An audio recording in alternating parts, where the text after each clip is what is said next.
Welcome to What Grows. It's a podcast where we play with the connection between who we are and how we grow. I'm your host, Noella Moshi.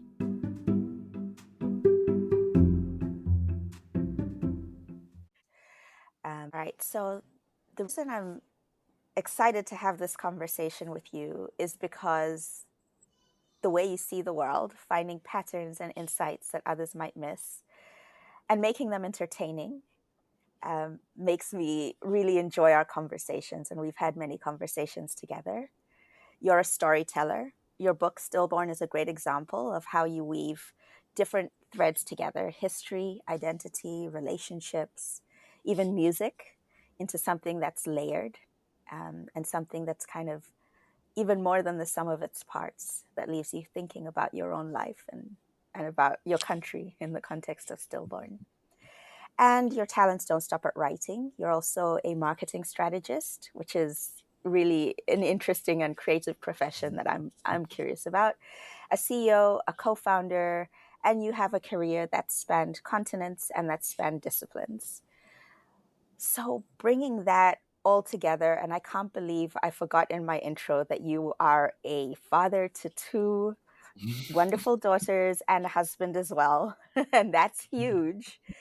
Um, if you could give your life a title, like the chapter of a book, or even the title of a book, what would it be? Ooh la la. Thank you so much for such a kind introduction. I sound like a really cool person. In Yeah, your well, work. you are. For a long time, I kind of had a personal motto, which I liked carrying around, which used to be beauty with efficiency. Like, I liked to make things.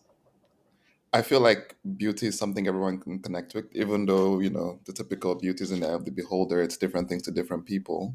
And I'm conscious of that and I'm fine with that explanation of it. But how do we portray things in a way that as many people as possible can connect with it or align with it? I try to do that with my work. And I'll say a big part of what I've done in the last few years with my business, co-founding, etc., has been bringing a lot of different people together to kind of share a shared vision. And for me, it's how do you convince an NGO, big commercial bank, World Bank, CGAP, all these very diverse people with, they want to get to the same place, but I feel like often we don't see the sky in the same color. Let me use that analogy. So they're looking at a purple sky, a blue sky, and getting them to see, look, it's still the same sky you're all looking at. I think that's creating beauty. Saying you can appreciate all the different colors of it. You can see this, you can see it differently as long as you know that you're all trying to get to the same place. So that's what I've been trying to do in my corporate life. And I think that informed a large part of the first book I wrote as well. Um, I was thinking about this recently and I realized potentially 90% of the book is real. Like, it's a story I heard from somewhere, something I read in a newspaper ages ago, or something that was just somewhere in the news. And it was important for me to keep all those stories, all these people's narratives, all these experiences that everyone had gone through and tie it together. And then the second part of this is efficiency. I struggle with making things too long, except maybe this opening speech. Um, and I try to make them as concise and, accessible as possible for as many people as possible. I love that concept of seeing the sky in the same color, because I don't know what blue looks like to you, and you don't know Exactly. what blue looks like to me. And that skill, I have been thinking a lot about my own career and what kind of has been the seeds that I've grown into things that I want to continue for the next 12 years. And that translator role that you've talked about as bringing people together, I think that's something that takes wisdom and experience, as well as curiosity and a level of humanness. I mean, I could be wrong with all of the stuff that AI is doing, but it feels like the sort of thing that is uniquely yours to do with the context that you have, the way you see the sky, and the languages that you speak, you know? Exactly, exactly. And I feel like we as creatives, we have a big role to play in birthing this transition or birthing this harmony of how people perceive things.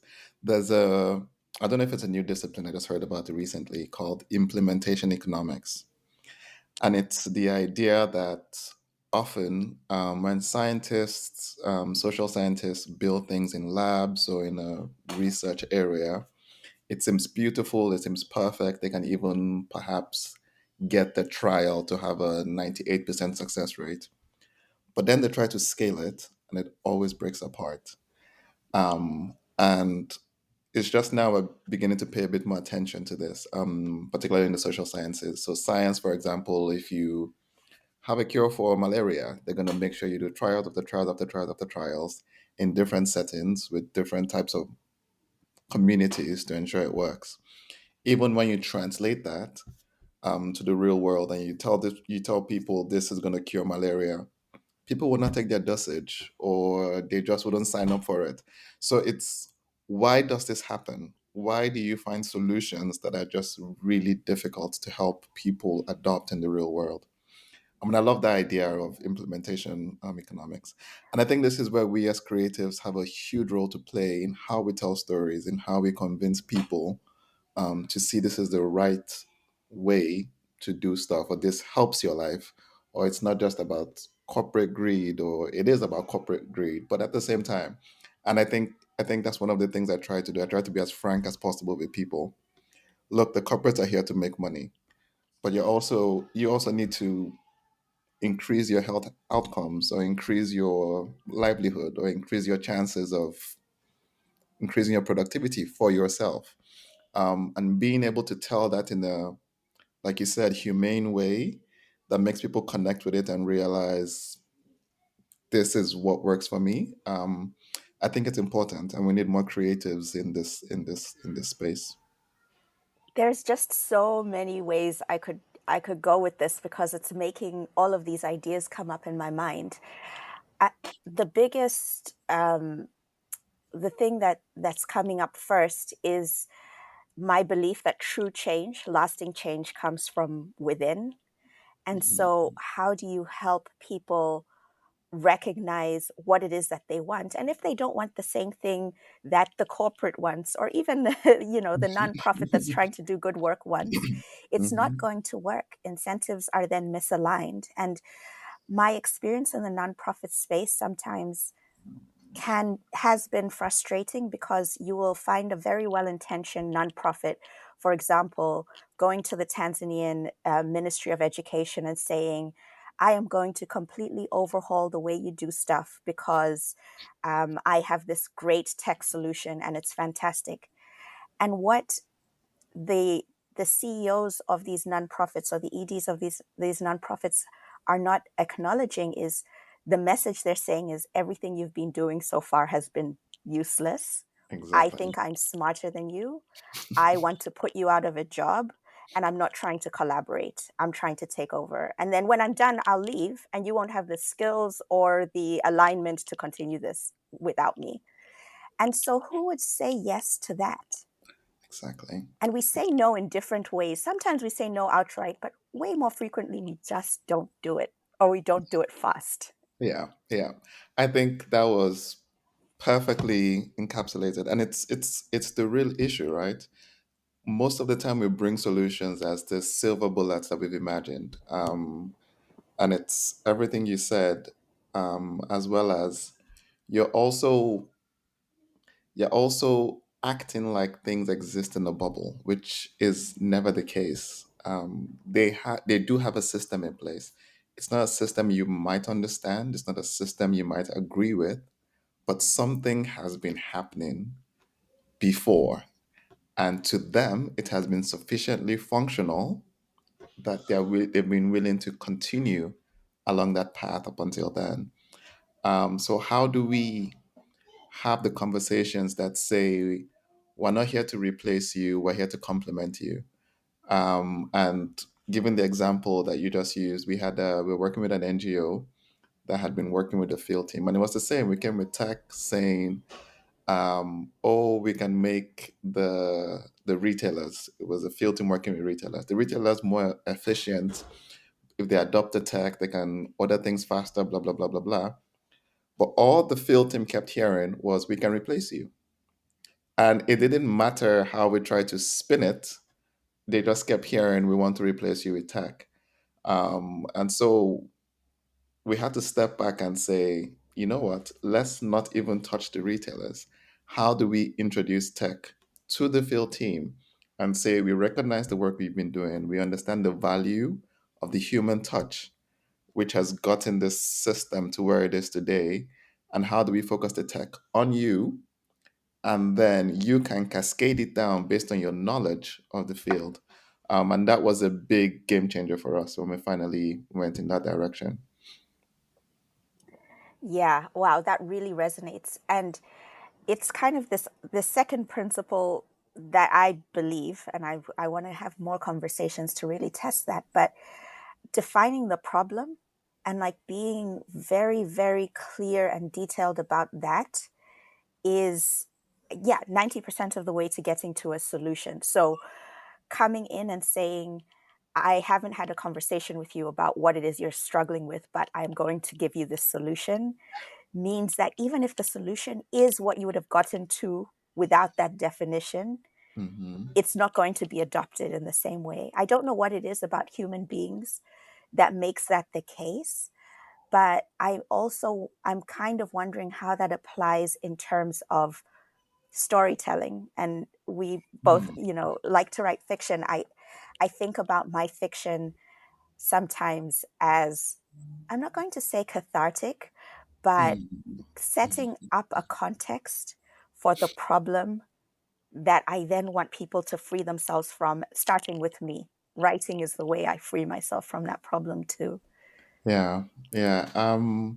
Storytelling, and it's actually interesting, right? I find when I am not writing, I get infinitely more downbeat, more downcast, a bit depressed, actually, to be frank, in living my regular everyday life for the rest of my life, because I guess writing is a part of my life. And it's like what you're saying is because that outlet to say, I need to put things down, I need to create. And there's almost a symbiotic relationship where when I am working on something, it helps me see the rest of my life a bit more differently, with a bit more patience, with a bit more, because like you said, when you're writing, you have to go to the basis of what am I trying to solve, right? What am I trying to say? What am I trying to tell? And it helps you remember that in the rest of your life. And then I'm a bit more patient. I'm a bit more how do we get to the driver of this character or this organization, see them as a character, um what is the end goal of this story, and how do we get all the different characters to align on a path that will get them there.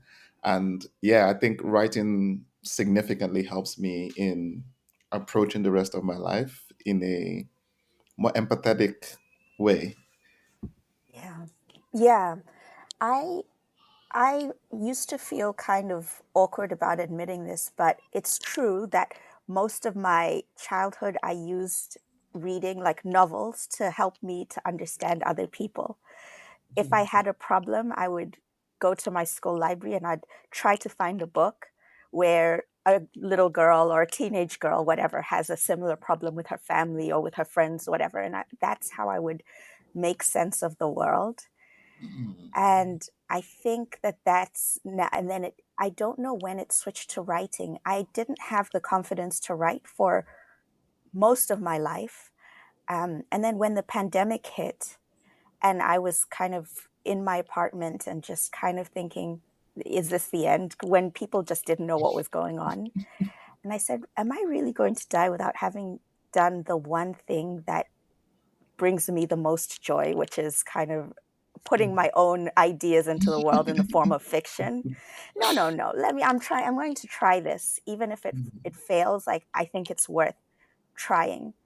And there's something about, and I don't know how this ties into implementation economics, but I feel like it does, something about the process itself being the product that gets missed when you give a solution, just straight up give a solution.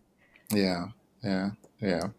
Um, so sorry, something you said clicked something in my head, which is slightly different from how you ended your statement. But just wanted to go back to that. So something interesting for me, you said when you were growing up, you used to find yourself in books. Um, that is interesting for me because for me it's been a bit of the opposite. So I grew up in a semi sheltered box, I should say. My parents didn't really raise their voice. The typical smack was very moderate. I don't think my dad ever smacked us. My mom was just a tap. They didn't curse. They didn't do any of this stuff. They were really into being very good people and like following the church and all of that. So when I got into the real world and I started meeting people that had like deep-seated anger and just doing things that just for me didn't make sense initially, um, irrational moves. There's something I guess it's an English phrase, cut off the nose to spite the face. Like for me, when people do that, it used to be such a shock to me. Like I would do something that would harm me because I needed to harm you more. It was something I just could not wrap my head around. And then I started writing. And initially, I got some feedback that a lot of my characters were very bland. They didn't have any malice in them. They didn't have any anger, any envy. Um, and so I became more open about trying to understand these things I was seeing in people and putting it down. And it gave me a lot more empathy about what was driving them or what could be driving them. And it's been really, really, I don't want to say entertaining, but trying to build um, the kind of background I would feel would lead to a person making certain decisions. Um, it has, yeah, it's been interesting to just help me understand people a bit more and how the world really works a bit more. And sorry, but now back to implementation economics, it's the same thing. Like I kept wondering why some organizations would just not do what seems like the right thing for them to do. But then you start realizing there's all this history that wasn't your history. It wasn't a paper cut. Everything was nice. Everything was lovely. The organization might have gone through all sorts of stuff. They might have partnered with an NGO that screwed them over in the end. There's all this history that get people to where they are at this moment, and organizations and just decision making that is interesting to explore a bit more. Mhm. Yeah. And I like that idea. Well, I mean, practice of writing as a tool to understand people and to, I guess it would make you a really good listener as well. I I know of, I listen to different podcasts about writing, and one writer who just works at a coffee shop, so she can hear dialogue and then incorporate how the natural dialogue sounds. I wonder how this then makes you in a better position or in a good position to be the one that's offering solutions. Or maybe there's no space for that. Maybe it is just I am understanding and therefore I can live my life as a more compassionate, more informed person. I can do my job in a more, I guess, empathetic way. But that doesn't mean that this is something that I can then take to make recommendations to other people. Like, Mm. if you think about maybe college days and you saw your first cutting off the nose to spike the face, did you frame it and say, hey, guy, listen, I can't help but notice that you're doing these things to yourself? Or how did that go? I think the first few times I saw, I was a bit like a worm with salt, right? It's like you touch something that just doesn't feel right, and you just withdraw. And I realized I was doing that a lot in the initial phases. Um, I don't I don't know how to cut people off. I don't do any of that stuff. I just make myself less available, and that's really easy for me because I'm very fine with solitude. Um, but there was a kind of a switch, I guess, when I started writing a bit more aggressively, where I was like, I wanted to find people that I just didn't understand, or who just didn't think the way I thought. And it just made life, I think, a bit more interesting and a bit more exciting. And there was a phase in my life that if you were my friend, then maybe you should look in the mirror because you're a bit weird. In a second, is that when we met? I hope not. Because I just found it so, like, it was just so interesting to me to meet people that were not like me. And I think it made my life a lot richer. It taught me a lot more empathy. I'm trying to write this character now. After we spoke, actually, when you were like, then maybe book two is supposed to be the book. There's been a character that's been percolating in my head. And since I was basing my characters off Yoruba Orisha, he's the god of diseases and sickness. So I was like, what would get someone to become this? And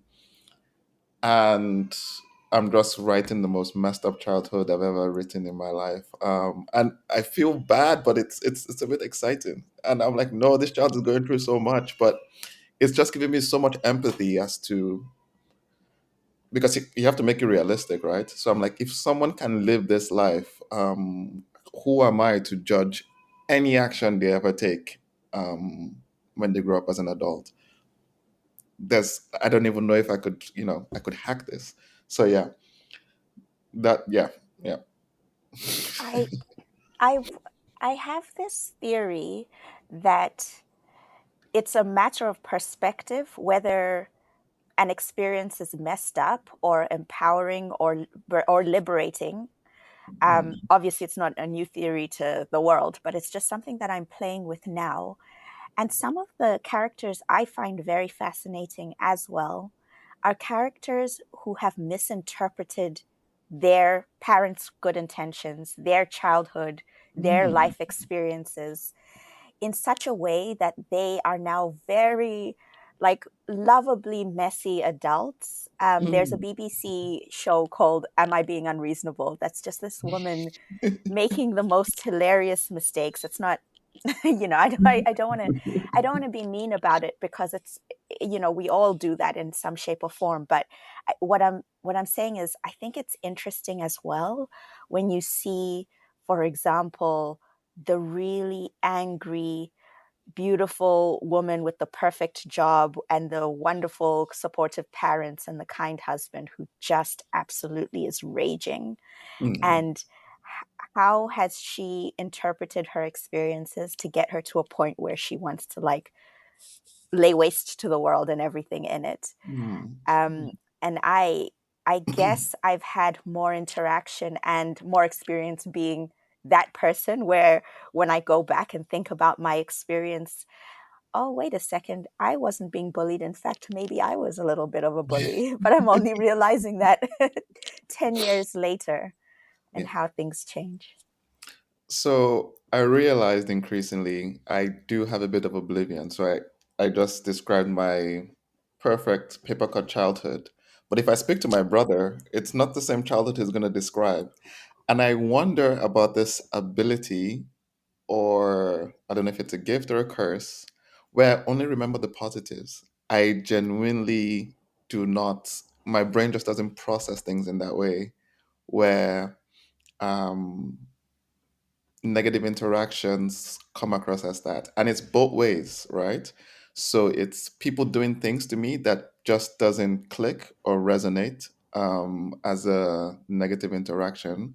But I realized I was doing the same thing to some degree. I was described as robotic quite often during my college days. And it's now when you think about what would make someone come to that conclusion of you as a person, and you just realize maybe there were things you were not empathizing with the right way, or sympathizing with the right way, or processing in the right way. So that has been a bit interesting and instructive for me. I think sometimes I look at emotions almost like math, like something you should study and learn and understand as opposed to experience. So it's been yeah, interesting getting more perspective on that. Yeah, and I can imagine that parenting and marriage and co-founding all of these intense relationships have really built that. I was in a conference where there was a back and forth about, at this point in your career, do you want to build on your strengths, or Mhm. do you want to work on your challenge areas or areas for growth? And Mhm. I felt very strongly that I spent the past kind of amount of time working on the areas where I wasn't very good and getting them up to mediocre. And now Mhm. I'm ready to just be kind of the highest and best version of myself in terms of my strengths, because I think that's where my unique contribution comes in. And so then the Mhm. question that I had to ask myself is, for example, if it was emotions, like, have I worked enough on my like, I don't know, relationship EQ, whatever, emotional management, that I'm comfortable with where it's at so that I can spend the rest of my time investing in my strengths. And then when I'm in a place where I'm more rested, I can come back to the areas where I'm scoring a C or a B. But right now, I'm focused on these other ones.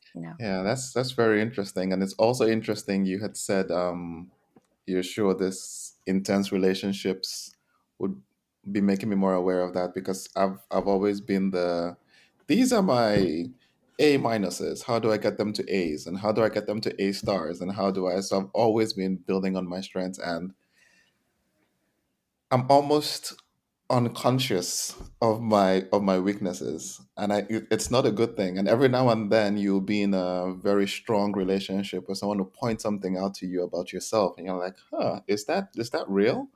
um and then for me it's like, okay, now I need to get that to an A, and I just focus on that one thing.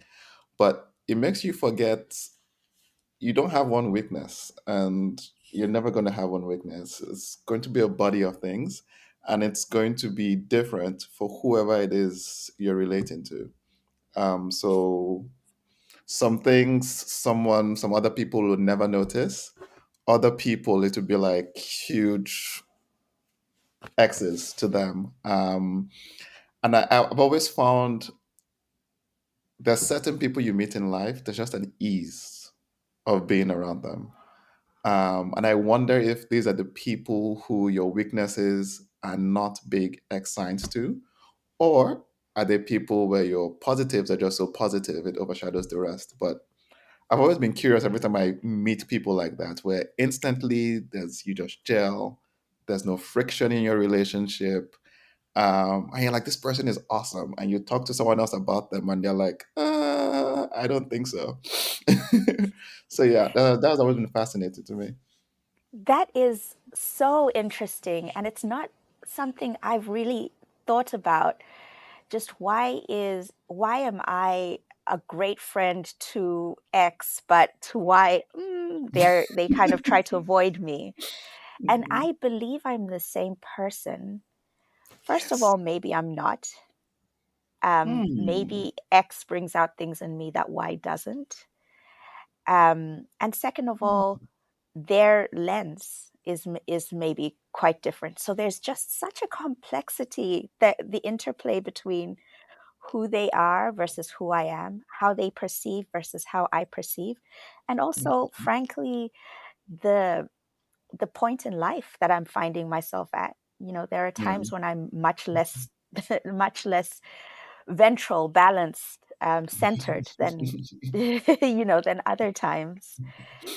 So, can you predict? can you predict that? Like a person with these traits or these characteristics will always be a fit for me? Or with these value systems, some people base it on Hmm. values, some Hmm. people base it on interests. I think I'm curious, there's these log frames or whatever, impact metrics. What is the goal behind the goal? Like, what is Yeah. the fundamental seed essence of a person that then kind of can can predict or at least indicate how they will interact with all of these different things in the world, Yeah. including yourself. Yeah. Yeah. That would be, yeah. If someone can, well, I shouldn't mathematicize everything. If someone can create a formula that makes that work, that would be fascinating. Because what was interesting was around the time we met, I feel like we got along instantly, house on fire. But thinking back, there were quite a few people I met around that time who would probably they would have described me as unreliable, obnoxious, blah blah blah blah blah blah blah blah blah. Um, I'm just like, but I was the same person to everyone.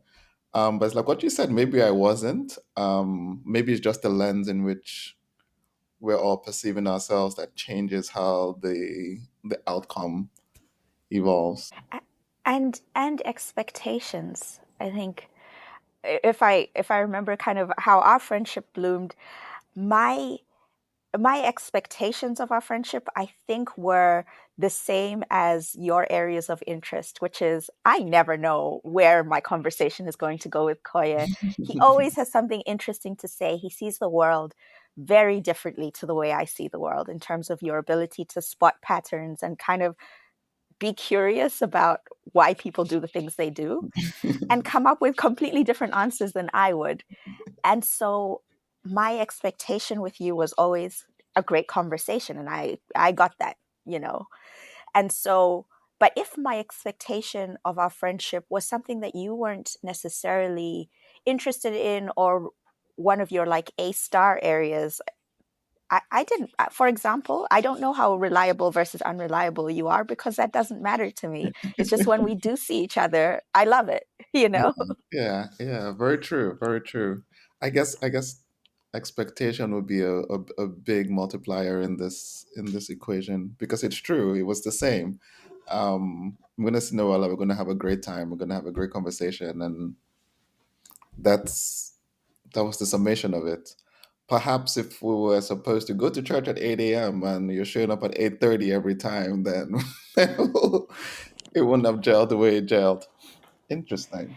I wonder if I don't know if it's AI. I don't know how much, yeah, it's us internally, but I wonder if that formula exists or can be created based on all of the world's conversations and relationships and stories. Just this is what's and people have tried, because when I think about the Enneagram, have you used the Enneagram by any chance? No. It's this tool that's 9 numbers, and each of the numbers really gets to the heart of personality and motivation, all of the things that need to fall away before you get to the essence of yourself. So I'm Enneagram 1, which is the perfectionist, and I have a huge inner critic, and I am constantly trying to be good enough because my childhood message that I told myself or I thought I was receiving was, you're not good enough.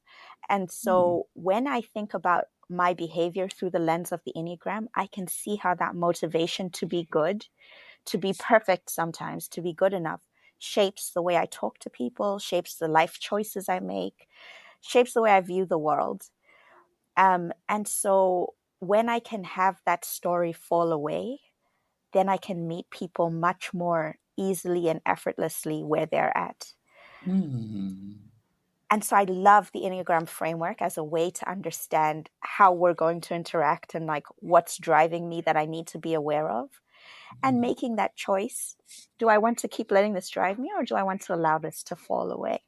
Hmm. Interesting. That is very, very interesting. I need to look into that. Definitely. This is my first time hearing it, but it sounds really cool. Yeah. Well, we're coming towards the end of our time together, so I guess the one thing that I want to make sure that I ask you is if your future self could offer you wisdom, What Hmm. do you think they'd want you to know right now? Whew. Huh. The problem is you're always at the point in time where you feel like you know exactly what you're supposed to know. Or I, I feel that way. If my future self could offer my past self some wisdom, I would tell it to be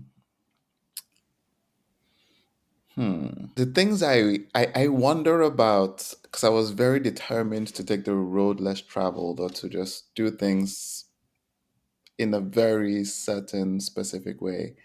And I loved it when I was living that life. But it's like branches on a tree, right? And once you branch out, you cannot reconnect to the trunk.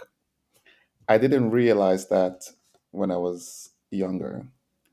And I wonder if I would have been a bit more above taking a more typical path for certain things, because maybe it might give me the option of branching out even more later in life. When I first started writing, I had this mentor, and I was like, I'm quitting my job, I'm putting everything down to be a writer, blah, blah, blah, blah, blah. And he called me and he was like, where are you going to live? I said, Lagos. He said, then my biggest advice to you is do not do that, because you're just not going to have the opportunities that as a writer you can have if you were situated in a space where writing is as encouraged as it should be. And if you do that, you're going to cut off the legs of your future self in a way that you cannot imagine now. And he was absolutely right. And I am very grateful that I continue to build businesses and I continue to grow my non writing career as well. Otherwise, at this stage, I might still be a penniless writer. Or I might have thrown everything into writing and it might have taken off, but who knows? So I felt like that advice came at the right time. And maybe there were a few times earlier in my life where I should have gotten that. So, for example, I did economics and I was this close to quitting it for something else. And my brother, my dad was like, just, you know, trust me, just do economics because it's going to give you a foundation to be able to branch into anything when you grow up. And it was one of those spot on things that came at the right time. Whoa. I love that analogy and just that visual of the tree and the branches. I, I after having given birth and taking it slower for a couple of years, I was wrestling with this idea that the world left me behind, that I had to catch up. I was 2 years behind now. And Mm. the way that I've reframed that to something that's more exciting for me to view is, first of all, the world didn't leave me behind. I kind of left the world behind, actually. And second of all, I went into a specialty, and that specialty was the connection between me and my child, the relationship building between me and my husband, the noticing of my own changes in my own body. And one day I will write about that drama. Like all of that was time off to study something that Yeah. will eventually, I have to believe, feed into the work I'm doing. And I do think it's built my emotional intelligence, and Mm. emotional intelligence is critical for the strategy and consulting type Yeah. work that I do actually do. So That's a beautiful way to look at it. And a master's in America is 2 years, and you're trying to become a bit more knowledgeable about something, and that's exactly what you've done. And I think the skills you pick up here are gonna transcend anything you would have learned on any other specific subject, because this is the most human thing you can do. Gives you the broadest base. thank you. Thank you, Kaya. And thanks for making time to do this with me. I really enjoyed this. If you enjoyed this episode, I'd love to hear your thoughts. I'm also always looking for guests who enjoy meaningful conversations. If that sounds like you, please send me a message and let me know what you'd like to talk about. I'll get back to you. Thanks for listening.